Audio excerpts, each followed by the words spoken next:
Farm Store Part 2. Let's go. So here's our photo.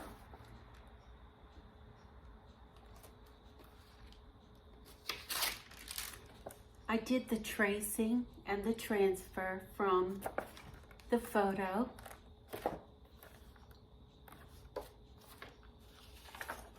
I enlarged the tracing and it became my transfer.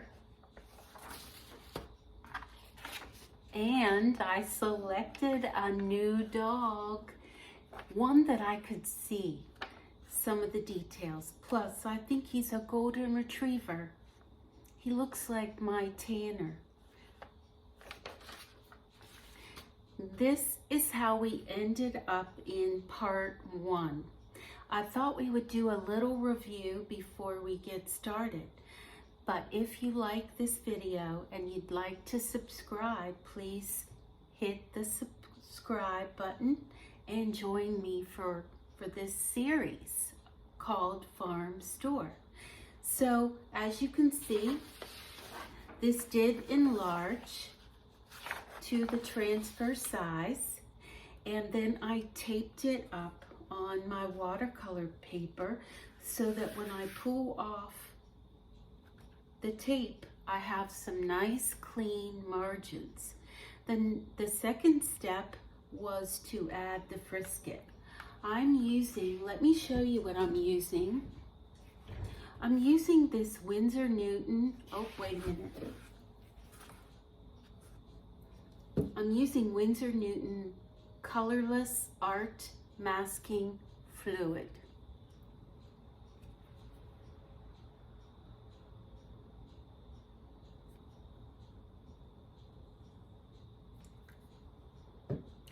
And what I did is I took my paintbrush into the jar and just flicked it, flaked it, threw it down. You know, snowflakes are not perfect. They come in all sizes. Certainly the larger ones come to the foreground. The smaller ones go to the back. The other thing I did was to take a smaller brush and put some smaller ones in there. So I have a variety of snowflakes. And you know, on video 1, it was so dark. It felt so scary dark.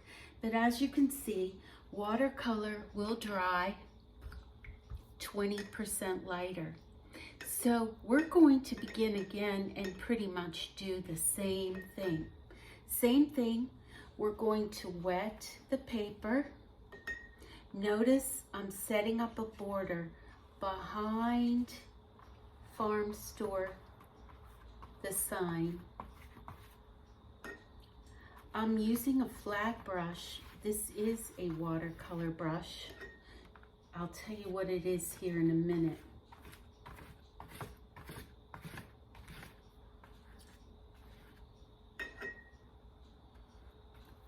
To wet the paper. This is a Grumbacher. It's a wash brush and it's 1.5 inches. So 1.5 inches. It's very soft.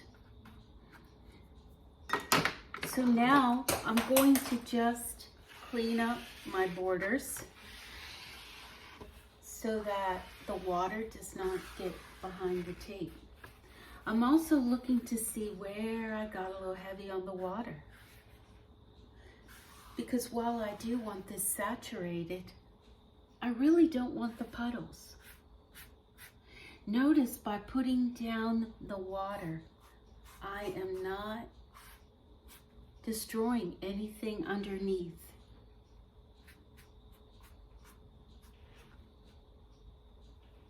Okay, well, let's get busy.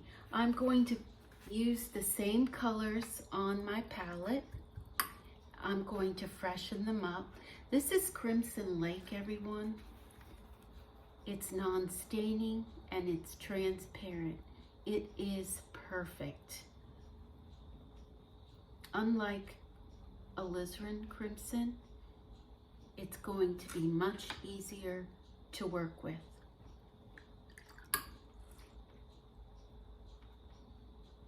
So I'm mixing that up while this saturates a little bit. This was alizarin crimson.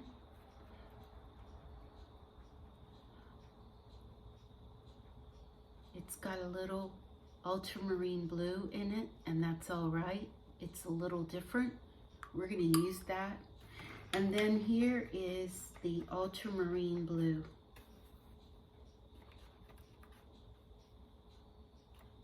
A little bit like denim, navy blue.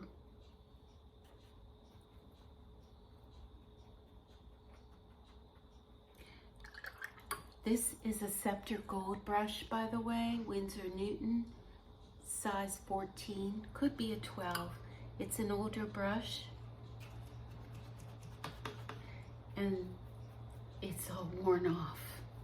This is my yellow ochre, and it's mixing with a little bit of the vermilion.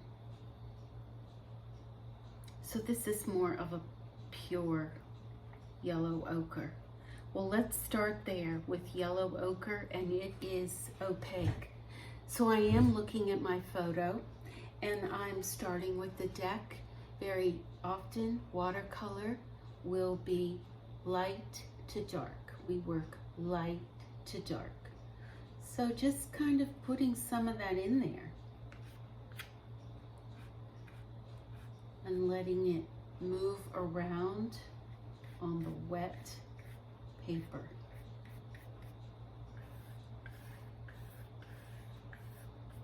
So I'm not as saturated as I thought I was. And I know that because I'm holding a line. So when you see that I'm holding a line, it's a soft line, it means the paper's drying.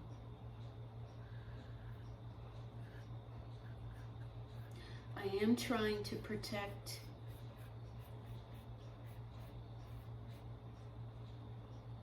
the white.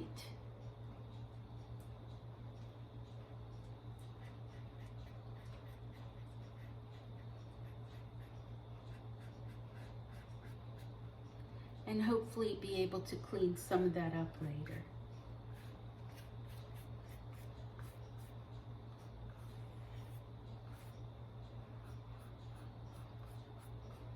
There's freedom in working this way.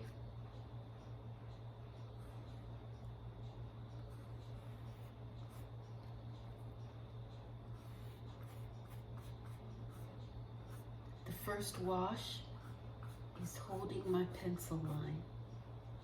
That's good. Because in this painting there is an awful lot of perspective that can be rather challenging. We'll get to the dog in a minute.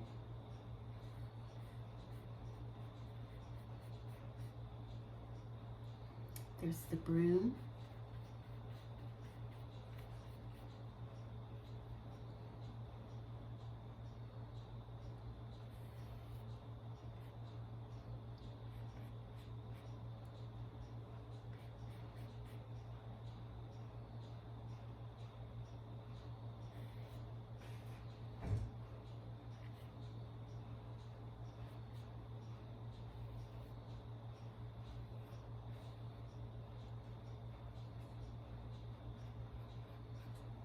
Now I'm starting to look at some of the smaller shapes in the photograph.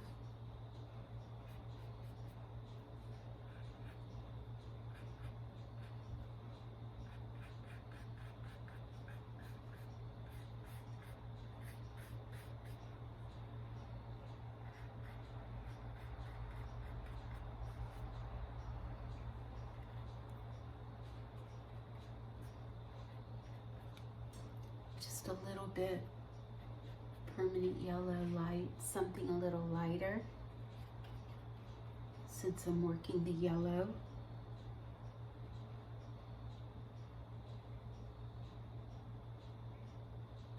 There is a nice highlight. So I am pushing with the permanent yellow light.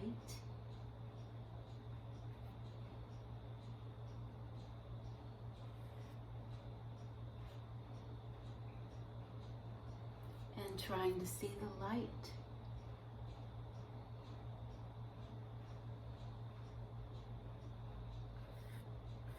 Just brighten it up.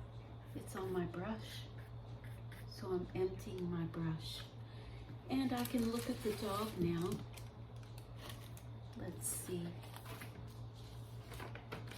To see if any of these beautiful shades of yellow ochre can get onto the dog.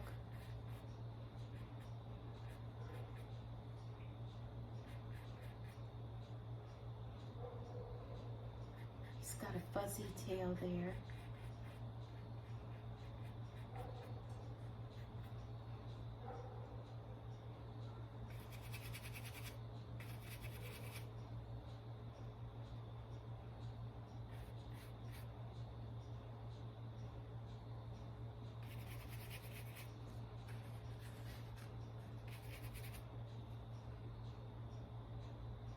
All right, I'm gonna look for some orange.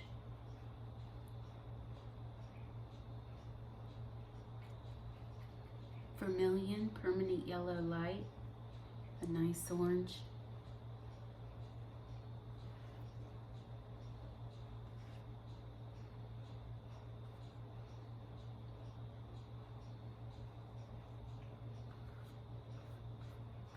All these colors will show through. A little more. I want to be sure it's not too much. Just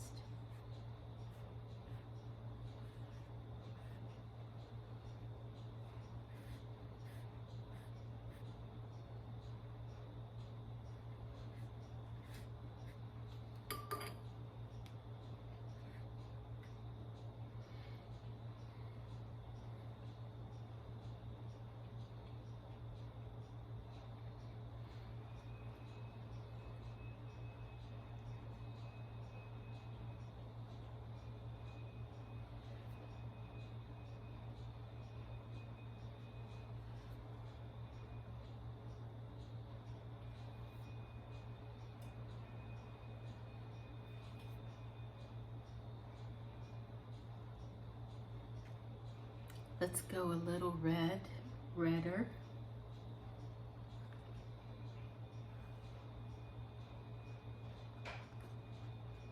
So you can see I'm getting wet again.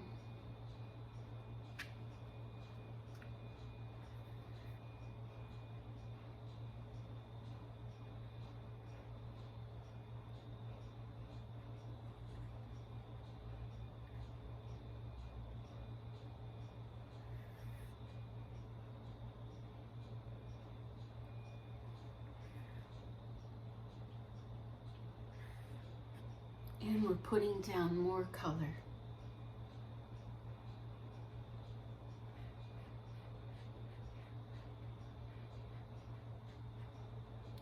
The orange is just to catch some of the light.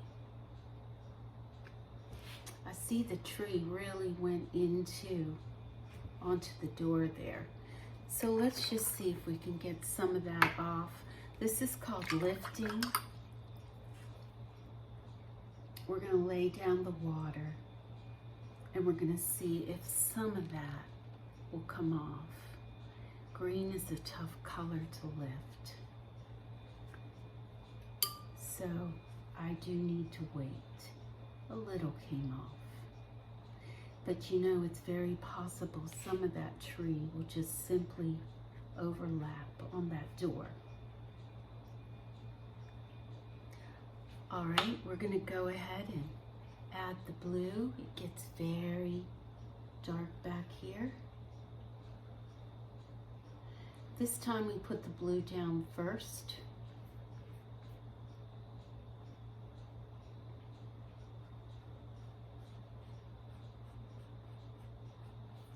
Notice this is really just a repeat of what we did in video or part 1.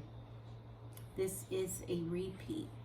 We're adding more dimension, we're adding more color, we're letting the colors swim together.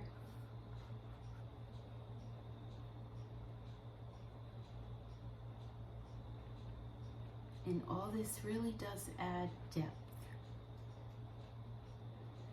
So behind the dog, it gets dark back there.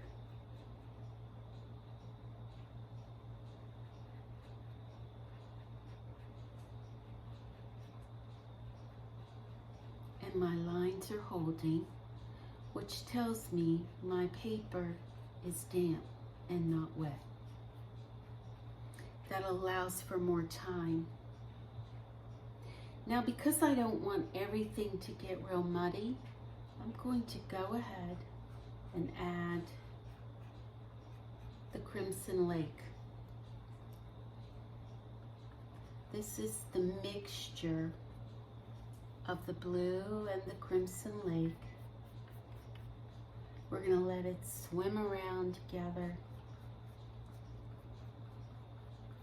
And you can see how all the different colors react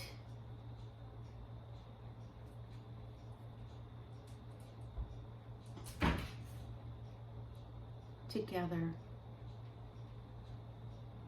You know, this is just a beautiful way to build this shrubbery.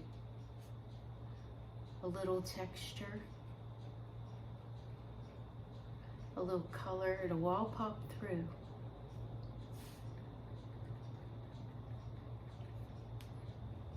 So, excuse me, we're going to go ahead and let's add the Crimson Lake.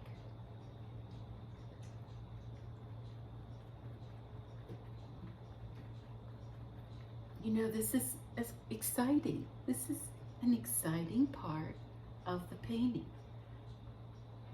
When we just let the watercolor do its job.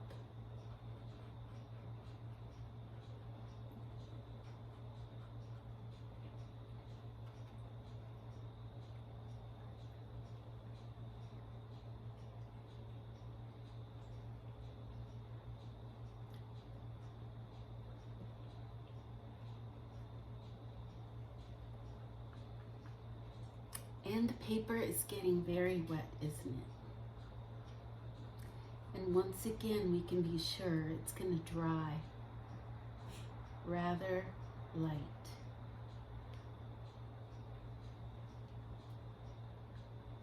All right, we're going to put it up here.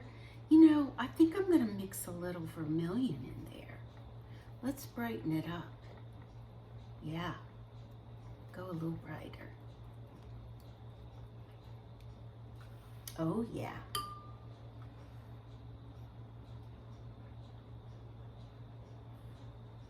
Oh yeah. Remember, we wanted that corner.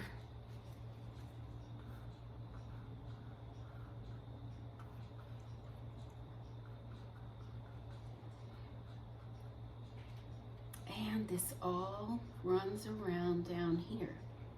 So you can see we're now starting to add the depth.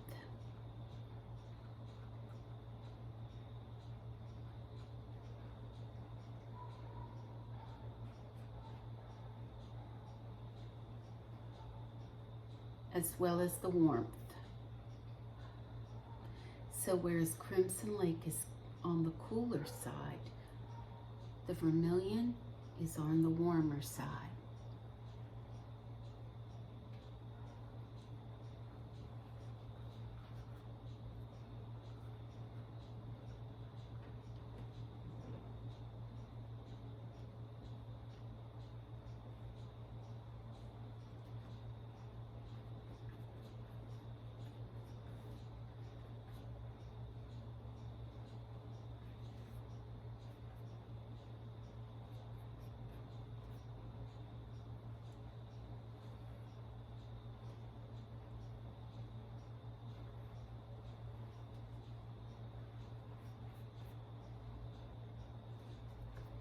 So I think I have some time to define some areas. I'm going to go to a smaller brush and this is the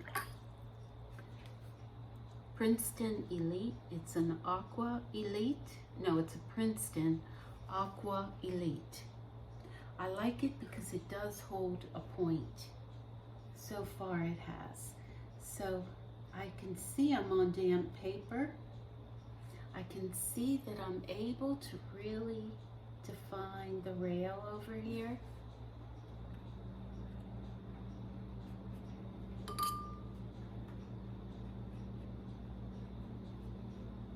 And I'm going to do that now. I do paint with a brush in one hand and a paper towel in the other.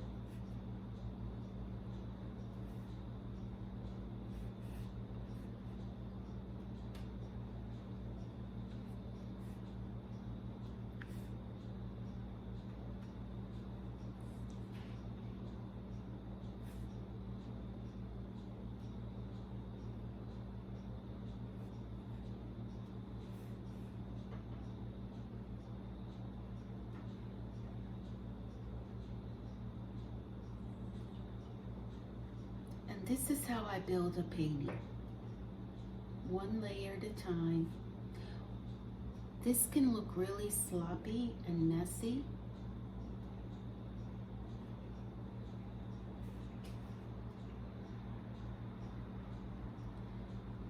Kind of like when you focus your camera and it takes a minute to bring it into focus. Well, all of these layers, I'm really doing the same thing.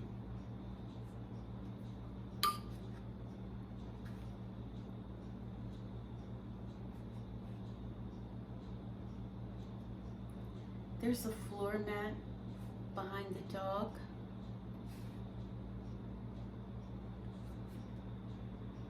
We're going to add some of the green.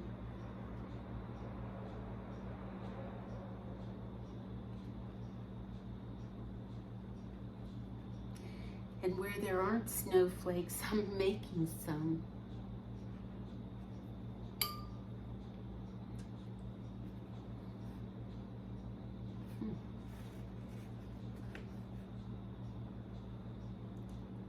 Here's the floor mat.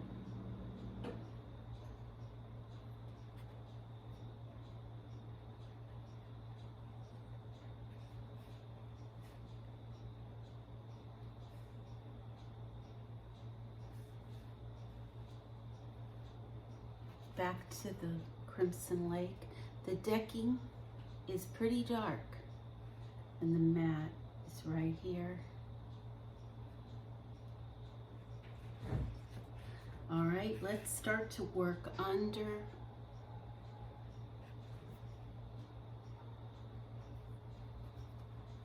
behind the steps.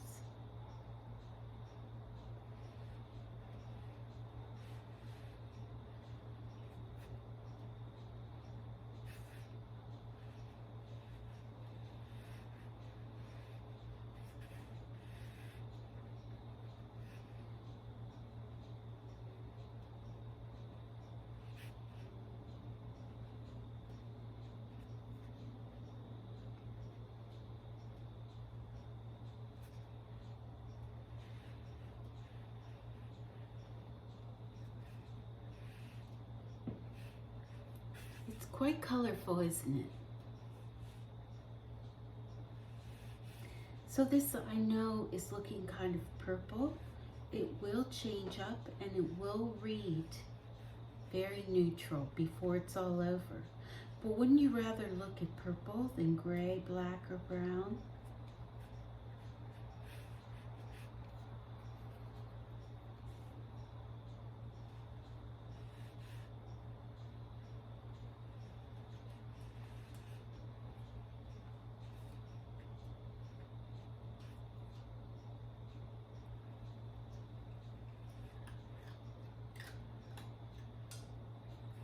So we're starting to add the bones, the structure, and we're starting to see things happen, you know, become more defined.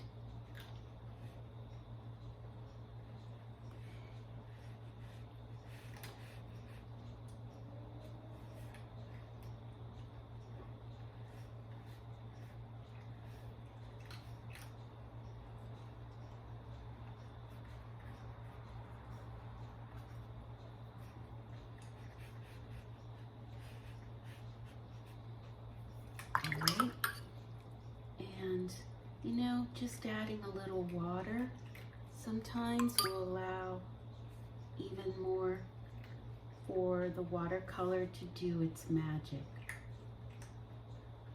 You can see where my snowflakes are.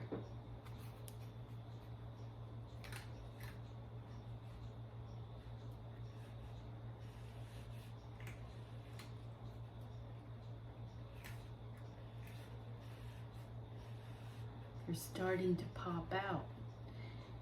And the good thing about the frisket, everyone, is that let's just say you don't like that snowflake right there. Once I take off the frisket, you can paint around it.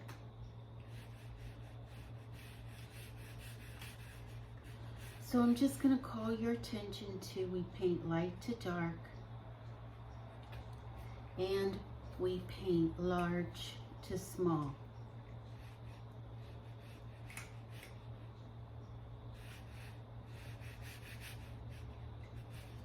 Most everything can be fixed as you go. There's some posts over here.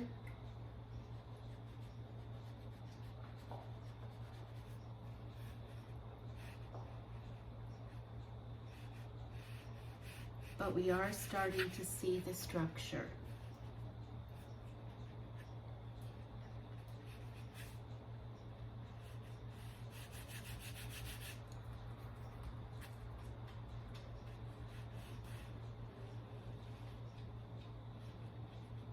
We're going to have to let it dry, but before we do, I've got to get back to that Christmas tree, everyone.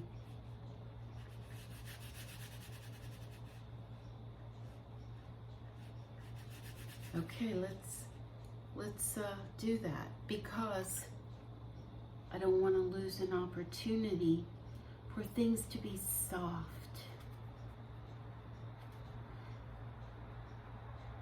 Okay, here we are. So we've got the center of the tree here.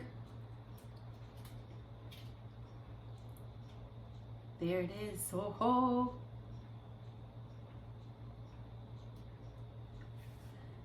So this is where color is not as important as value. The value is what's important here.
A little more structure over here to show the side of the building.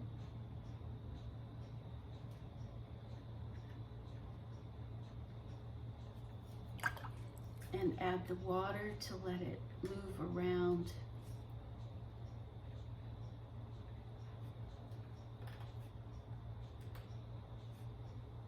Okay, everyone, let's end there for now. Thank you.